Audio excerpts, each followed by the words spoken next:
মুহূর্তে সব থেকে বড় খবর, বীরভূমের পাড়ইয়ে টুলু মণ্ডলের শ্বশুর বাড়িতে এসটিএফের হানা। আমরা সরাসরি সেই ছবি দেখাচ্ছি। বীরভূমের পাড়ইয়ে টুলু মণ্ডলের শ্বশুর বাড়ি, সেই শ্বশুর বাড়িতে এসটিএফের হানা দিয়েছে। এই মুহূর্তে দেখতে পাচ্ছি যে ঘরে কিন্তু তল্লাশি শুরু করেছে এসটিএফ। বীরভূমের পাথর ব্যবসায়ী টুলু মণ্ডলের যে বিভিন্ন জায়গায় ইতিমধ্যেই বীরভূম জেলা পুলিশ দিকে দিকে তল্লাশি চালাচ্ছে, এবং তার মধ্যে আমরা দেখতে পাচ্ছি বীরভূমের পাড়ই, একদম পাড়ই বাজার থেকে কিছুটা দূরেই এই যে বাড়ি দেখতে পাচ্ছেন, এই বাড়িতেই কিন্তু এসটিএফ হানা দিয়েছে।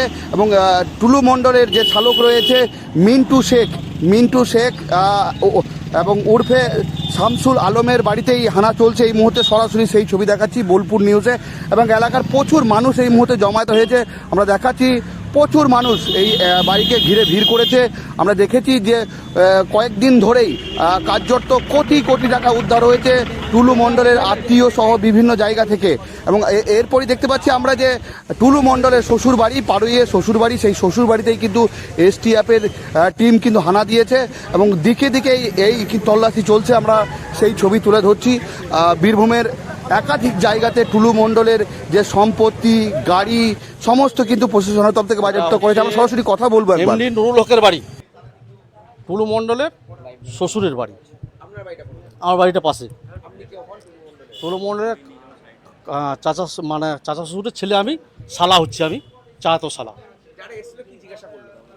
ওরা আমাকে সেরকম কিছু করেনি।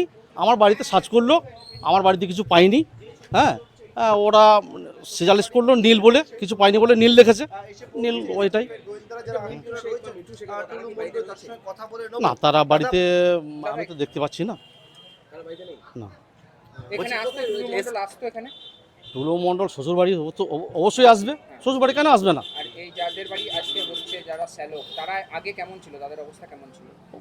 যেমন দেখছেন এরকমই ছিল। এসটিএফ এসে কি বললো আপনাদের? আমাদেরকে কিচ্ছু বলেনি। ওনারা সার্চ করতে এসেছিলেন, সার্চ করেছেন, কিছু পাইনি। হ্যাঁ, সিজালিস্ট করেছেন নীল। মানে আপনার বাড়িতে কিছু পাইনি? আমার বাড়িতেও কিছু পাইনি, কাকার বাড়িতেও কিছু পাইনি। এখনো সার্চ চলছে তো? না, সার্চ হয়ে গেছে। হ্যাঁ, কিচ্ছু পাইনি, নীল। কি বললো? বাড়ি আছে, আপনারা থাকতেই পারেন, আমরা তো বলতে পারি না যে আপনারা চলে যান। ওনাদের যতক্ষণ ইচ্ছা ততক্ষণই থাকতে পারেন। আমাদের বাড়িতে কিছু নেই তো পাবে কি? আমার নাম এমডি নজরুল ইসলাম। সকাল থেকে দেখছি এখানে এসটিএফ এর কিছু আধিকারিক এসেছেন, এবং যিনি নূর আলম বাবু আছেন, টুলু মণ্ডলের যিনি শালাবাবু হন, ওনারা এখানে তল্লাশি করার জন্য এবং জিজ্ঞাসাবাদ করার জন্য ওনারা এসেছেন। সেই জন্য আমরা এসেছি, জমায়েত হয়েছি, দেখছি এখানে কি সমস্যা চলছে। কোন জায়গা এটা? এটা পাড়ুই ধর্মতলা। এখানে বাড়িটা কার? বাড়িটা নূর আলম বাবুর বাড়ি, এবং ওনার বাবা এখানে থাকেন। এখানে কি তারা কেউ রয়েছে বাড়িতে?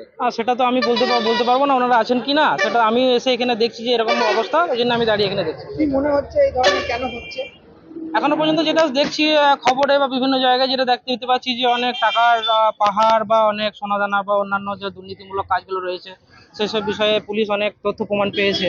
সেই জন্য এখানে হয়তো ওদের কাছে কিছু আছে কিনা, যেহেতু ওনারা আত্মীয়, কোনো তথ্য প্রমাণ পান কিনা, বা সেই জন্য ওনারা এখানে এসে তল্লাশি চালাচ্ছেন, এটা বলেই মনে হচ্ছে আমার।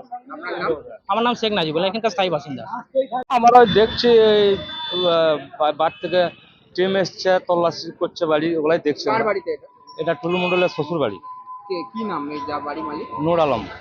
আর টুলু মণ্ডলের কে থাকে তাহলে এখানে? টুলু মণ্ডলের শ্বশুর থাকে, শাশুড়ি থাকে, আর সহমন্দিরা থাকে। ওদেরই দুটোই বাড়ি, ওদের শ্বশুরই বাড়ি বটে। ওরা কি মানে কি কাজ করছে? ওরা এমনি পাথর ব্যবসায়ী বটে, সাপ্লায়ার। সেই জন্য এসেছে বলে মনে হচ্ছে?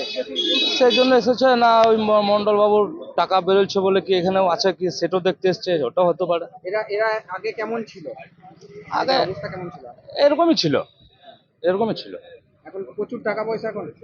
তা তো বলতে পারবো না, ওদের টাকা কাছে না সেরকম আমার কি জানবো। আপনার নাম? আমার নাম খোকা।